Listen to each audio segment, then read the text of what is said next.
died in his brother's arms. They were twins, identical twins. And his brother was holding on to him, trying to make it stop bleeding. And he died in his brother's arms. And I rushed up there, and I saw him on the gurney. And I could tell. They said he wasn't breathing. I could see all the blood. I saw where the wound was. Austin, his father shares, was born 2 minutes before his twin brother Hunter, the two inseparable, as you can imagine. Austin is being remembered as an outstanding student at Memorial High, his football team's MVP, and a young man of faith. His father grappling with loss and forgiveness. I'm not trying to judge, but what kind of parents did this child have? What was he taught? He brought a knife to a track meet, and he murdered my son by stabbing him in the heart. The guy was in the wrong place. They asked him to move, and he bowed up. This is murder. I don't know. I know they have someone in custody. Yeah, we do. And you know what? I already forgive this person. Yo, I'm going to have to pop off for a little bit. The tribalism in the black community needs to end. It needs to end. Point blank period, it needs to end. The same people who tried to make George Floyd a hero, who built statues of the man and compared him to MLK, are now trying to make 17-year-old Karmelo Anthony, who stabbed to death an innocent young boy, simply because he touched his backpack, a victim. Someone who committed cold-blooded murder, a victim. A victim of circumstance, a victim of retaliation, whatever. I don't care. There is no world in which Karmelo Anthony is a victim. We need to divorce ourselves from this false notion that just because someone looks like us, we need to defend everything that they do. That's how we end up defending people like R. Kelly. That's how we end up defending people like O.J. Simpson. That's how we end up defending people like Bill Cosby. It's wrong. I don't care what you look like, if you're blue, green, yellow, orange, white, orange, or turquoise. If you do wrong, I'm going to call balls and strikes. Wrong is wrong. And what Karmelo Anthony did was point blank wrong. Murder is wrong. This should not be profound. It is simply common sense. Boy, oh boy, oh boy, oh boy, oh boy. So we got to follow up on the tragic story involving a 17-year-old teenager out of Texas by the name of Austin Metcalf being stabbed in the heart by another teenager by the name of Karmelo Anthony. Now, this story has essentially become a story about race instead of a story about why is it that we have this type of teen violence happening in this country, right? Which is what we really should be talking about, okay? What is prompting these young men in this country to act out in ways that are so violent to the point where, again, we have teenagers stabbing each other in the chest over small, petty disagreements, right? But instead of that being the conversation, again, it's about race, because who you think is right and wrong in this situation apparently depends on which race are you rooting for, right? Are you team whites or are you team blacks, right? That is essentially what this has become. And it really is sad that we live in a country where you can have somebody that is clearly in the wrong, right? I mean, just clearly in the wrong, but yet you have a tribe of people defending something that is clearly wrong, defending murder because of skin color, okay? And this father here, okay, who is extremely upset with the death of his son, is raging because the murderer is now claiming self-defense, okay? And the supporters of the murderer are also claiming self-defense, okay? And I want to react to these individuals and some of the updates on the story because, again, this is sad. This is really, really, really sad, but I've seen this happen time and time and time again, and this country has a problem, a big problem when it comes to acknowledging basic reality and facts when race is involved. So without further ado, let's go ahead and get into this. WFAA has obtained new court documents revealing how Austin Metcalf was stabbed to death at a track meet in Frisco. Police say another teenager had fresh blood on his finger when they found him at Kirkendall Stadium. The affidavit shows that when officers arrived, Karmelo Anthony told them he got into an argument with Metcalf, and when the arresting officer said he had the alleged suspect in custody, Anthony replied, "I'm not alleged, I did it." But Anthony told officers he only acted in self-defense and asked them if Metcalf was okay. Several witnesses paint a different picture, and Metcalf's father told Matt Howerton he is not buying the excuse. I had a dream last night, and Austin came to me and said, "I'm okay." It gives me peace. Doesn't mean I don't hurt. The last 24 hours, unimaginable for Austin Metcalf's father, his mother, his twin brother. Right now, I'm really numb, and I really don't feel anything.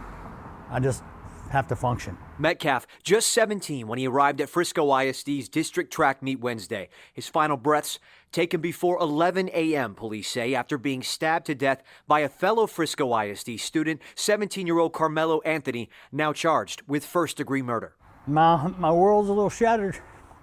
An argument over where Anthony was sitting while the meet experienced a rain delay sparked a confrontation between the teen and Metcalf. According to arrest paperwork, Anthony sitting underneath Metcalf's team tent. You could see it from the air when we flew over the crime scene. Metcalf from Memorial High, Anthony from Centennial. A witness telling police Metcalf told Anthony to move from under the team's tent because he didn't go to their school. The witness telling police Anthony grabbed his bag, opened it, and reached inside and proceeded to tell Austin, "Touch me and see what happens." Investigators writing that Metcalf grabbed Anthony to tell him to move and that Anthony pulled out a black knife and stabbed Austin once in the chest and then ran away. When officers arrived, the knife was found and police say Anthony admitted to what happened, but said this to police: "He put his hands on me. I was protecting myself," even asking another officer if what happened could be considered self-defense. What do you expect?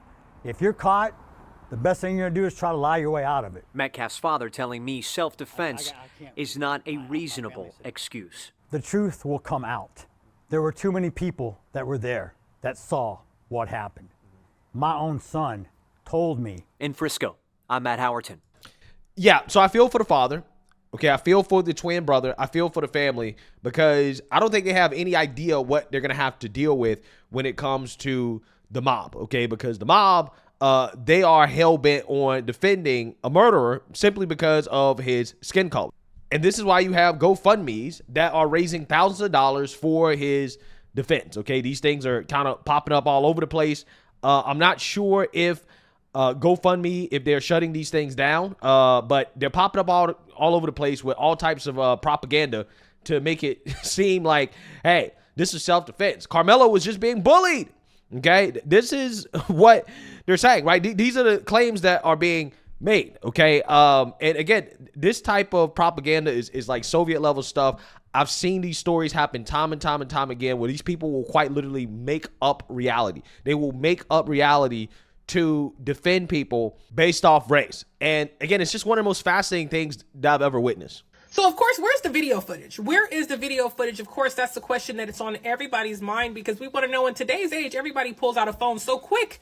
Why is there no video footage of the incident that happened down in Frisco, Texas? Well, remember the young man who I shared his post earlier where he said that Karmelo Anthony was a victim and was being bullied by the two twin white boys, right? Well, he actually has been responding to comments on that post that he made of people who were being racist, saying that it didn't matter. He still brought a knife. Well, this is what he says. Allegedly, there is a video. He says those kids were bullies. They attacked one person, outnumbered him.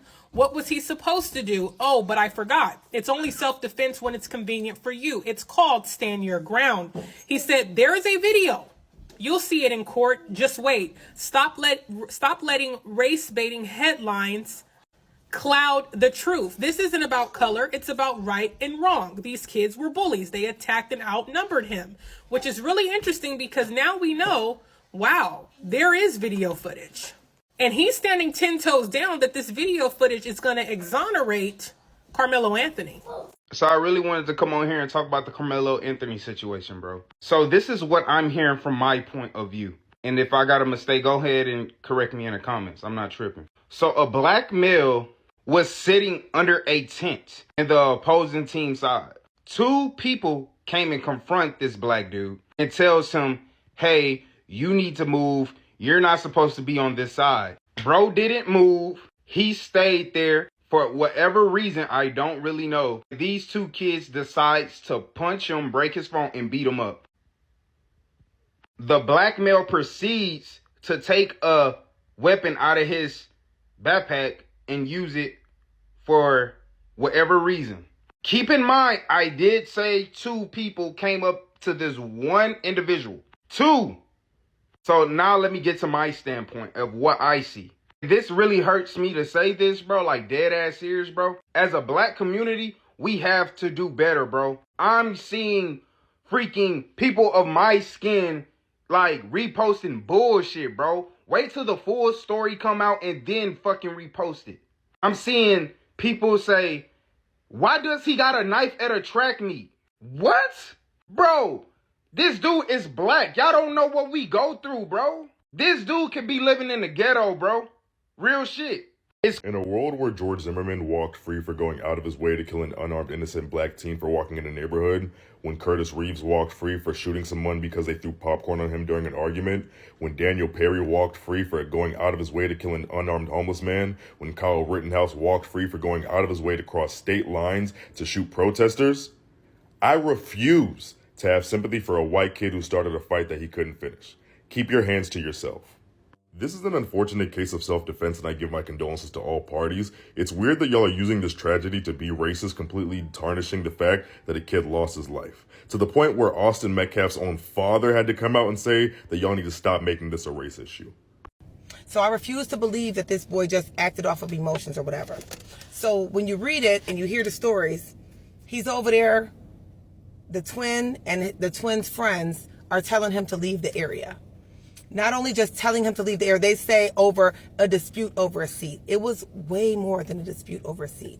They grabbed his belongings, his bag, started stomping all of his stuff, threw his phone, stomped on his phone, all these other shenanigans, right? I don't know where the coaches were. I don't know. But it's like, be for real. These phones, these are not these little Nokias that we had back in the day. Phones cost some real money right now. So anybody's going to feel away if you're destroying their stuff. We don't know if the story that's being told by the children under the tent for that team is the truth or not. We don't know if he was trying to get his stuff. We don't know any of that. But what we do know is if you read the stories, he was jumped. It wasn't just the twin and him going back and forth. The other kids were like jumping on this boy. And as far as it goes with why did he have a knife, this is Texas. This Texas. I only been there once, but everybody got something in Texas. Yeah, so you seen that, you heard that. Okay, so this happens almost every single time, right? I've been doing this job for a long time now, and I've seen this happen over and over and over again, where with stories like this, reality becomes distorted because you have people making up things, okay? You have fake posts, you have all types of stuff coming out that just distorts the truth because they don't want the truth, right? The truth is inconvenient, right? The truth is that this is murder, right? That's the truth, okay? That this is inexcusable, but people are literally doing mental gymnastics to make up excuses for why murdering somebody is okay, right? And one of the things they're doing is that they're now trying to make up a story and say, well, you don't understand. Karmelo Anthony was being bullied, okay? He was getting jumped. He had his phone broken. All this stuff that they're claiming happened, even though there's no evidence whatsoever that this stuff happened. And I'm going to tell you guys where they're getting the claim from. But I want to read some of this article because this article is going to outline what people who are actually there said happened. And you're going to see that all of this stuff, these stories that are being made up, again, they're just being made up in defense of the black teenager. One witness reportedly told police that the victim, Austin Metcalf, had told the suspect, Karmelo Anthony, he would need to move out from under his team's tent. The affidavit stated, Anthony is a student at Centennial High School who was reportedly sitting under Memorial High School tent. Upon telling him this, the witness told police that Anthony opened his bag and reached inside. Touch me and see what happens, Anthony told Metcalf, according to a witness. Metcalf reportedly then touched Anthony. The witness told a responding officer, and Anthony told Metcalf to punch him and see what would happen. Soon afterward, the witness said Metcalf reportedly grabbed Anthony to tell him to move, at which point the affidavit continues. Anthony reportedly pulled out what the witness recalled as a black knife and stabbed Metcalf once in the chest before running away.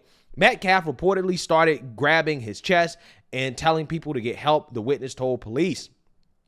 The affidavit shows that another witness interviewed by police told the same story about the altercation occurring inside Memorial High School tent. Okay, so I want you guys to understand. Multiple witnesses told the same story, right? This story that is being told by the witnesses, people who are actually there, none of them say that Anthony was being jumped. Okay, none of them say that Anthony was struck, that he was hit. Okay, what they're saying is that Austin Metcalf tried to move Anthony, right? Because Anthony basically provoked him and said, hey, touch me and see what happens, okay? And Austin tried to move him. There's some stories that say that Austin pushed him. But again, all this stuff about, oh, a phone was broken and he was being jumped by two white boys, there's no witness accounts, as far as I know, that back up that side of the story, right? I'm just saying. There's no evidence that that actually happened, okay? No evidence at all.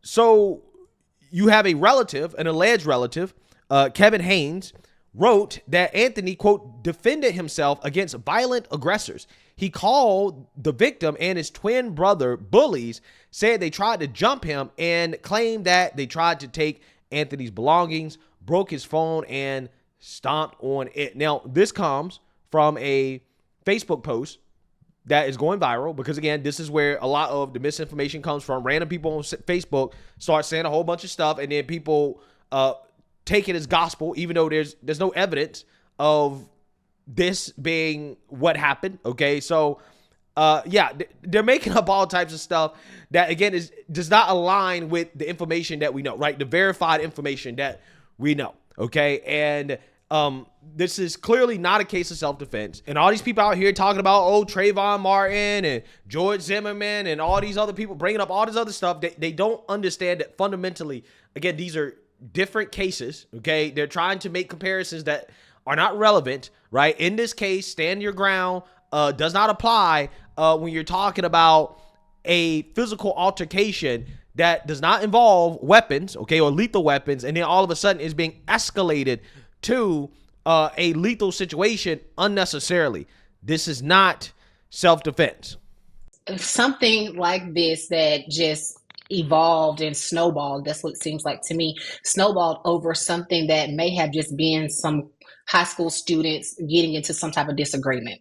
And so the issue is that once that disagreement again begins to snowball, what is appropriate for self-defense? Whenever we're into just a oral disagreement, then that transfers over to a physical disagreement. How does it transfer then to a knife? And so, and under Texas law, you have to provide equal or lesser value, generally, so force, whenever we're talking about self-defense. Is it reasonable and is it proportionate to that of what the perpetrator initiated before? Because in this situation, the suspect is stating he told the other person pretty much, don't touch me. And that person did, in fact, touch him, and then he pulled out a knife. So yes, maybe there was some issues there where we talked about physical altercations, but that doesn't give you the right or the responsibility to respond back with a knife. It has to be reasonable and proportionate. Yeah, so clearly this is not self-defense, okay? You cannot provoke somebody by telling them, touch me and see what happens, right? But you're basically inviting somebody to have some type of physical confrontation with you, and then you turn around and you kill them for it, right? Like that's not how self-defense works, okay? That's not how it works at all, okay? So ultimately, at the end of the day, again, the part about this story that it's just extremely sad to me, and honestly, it just really, it's shameful, it really is at this point, is how people can have two different realities on a situation that, in my opinion, is just clear as day. They can have two different realities based off their racial biases. And we've seen this so many times, okay? I mean, like, for example, you guys remember the story about the city bike Karen, right? The white lady that got on an electric bike in New York City to go home. Okay. And then these stories came out about how she stole the bike from some black teenagers, right? And that she physically took the bike from black teenagers. Again, a story that is just laughable on its face, right? A pregnant white nurse basically physically took a city bike from black teenagers. And then the receipts came out showing that the story of the black teenagers was in fact incorrect, right? Just factually incorrect. But you still have race hustlers like Rashard Ritchie out here defending the black teenagers, again, because they're black, right? Because they're black. It doesn't matter what the facts are. It doesn't matter what the evidence is, right? It doesn't matter any of that stuff. They're going to pick and choose sides, not based off what's right and wrong, but based off race, based off skin color. And it is a damn shame. People that are doing this should be ashamed of themselves. But again, I've seen this so many times that, again, I'm not even surprised. Only thing I can do is just shake my head. I'm just shaking my head because I can't believe this is the country that we're living in right now, where the nature of reality is determined based off skin color and race, right? Right and wrong is determined based off skin color and race. I honestly, I just don't get it, right? It really makes me sad. But, you know, this is going to be one of those stories where it doesn't matter what the facts are. It doesn't matter how obviously guilty the perpetrator is. It does not matter. You're going to have people that are going to swear up and down that he's innocent, he should be freed, that this was self-defense, and they're going to defend the worst behaviors simply because he is black, okay? Because unfortunately, in this country, we have hard bigotry of low expectations when it comes to black people, right? It is hard bigotry. And the people that are the most guilty of having this hard bigotry are black people, because black people hold black people to the lowest of standards possible. I've seen them defend everything over the years: theft, robbery, murder, drunk driving. It doesn't matter what. I've seen these race hustlers defend almost everything you could possibly imagine when it comes to bad behavior from black folks over the years. And again, this is just another one of those stories. And again, like I said, it's sad. It really is. I wish that this country was better. I really do. But let me know what you guys think. Make sure you like, comment, and subscribe. Most importantly, share a black conservative perspective. Peace.